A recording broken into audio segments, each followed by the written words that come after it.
हमने बनाया mega trade fair जाने का प्लान, क्योंकि मेरी भाभी साहब बोली जिथे चलेंगी चलूंगी नाल तेरे ली टिकटा दो ले ली। तो मैंने भी बिना पूछे डॉलर झूले की ले ली टिकट 2 और मेरी भाभी साहब इस बात से खुश गई हो। मुझे भाभी साहब बोली चलते हैं झूले पर जान, पर जैसे ही झूला ऊपर आया इस औरत के बदल गए हाव भाव और बोली अब तो ऐसे लग रहा है मेरे निकल ही जाएंगे प्राण। और जब इनको पता लगा कि अब तो मेरे घबराए हुए फेस की सच्चाई आएगी सामने, वीडियो में देखकर अचानक से दांत लगी फाड़ने। और जब डॉलर झूला रुक गया ऊंचाई पर आकर, इस औरत में डर का माहौल बना भयंकर। तब जाकर ये औरत फिर से दांत लगी फाड़ने और फिर झूला धीरे धीरे नीचे आया तो मेले को लगी फिर से ताड़ने। और फिर झूले वाले ने झूले की कर दी फुल स्पीड और मेरी भाभी चिल्लाकर बोली झूला रोक दो प्लीज।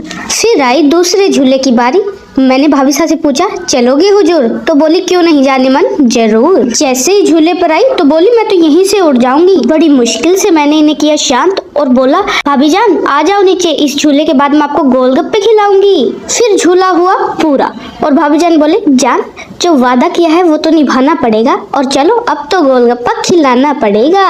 तीखे पानी के खाए गोलगप्पे और मेरी भाभी साहब का मुंह जल गया। फिर सामने दिखी आइसक्रीम की स्टॉल तो उस पर दिल फिसल गया। फिर हम दोनों ने आइसक्रीम खाई और सामान खरीदने का प्लान बनाया तो बोली ना ना बहुत महंगा है भाई। फिर हम दोनों घर की ओर चल दिए क्योंकि चल पड़ी थी ठंडी ठंडी एयर। और जो अभी तक नहीं घूमा है तो हनुमानगढ़ वालों घूम कर जाओ मेगा ट्रेड फेयर।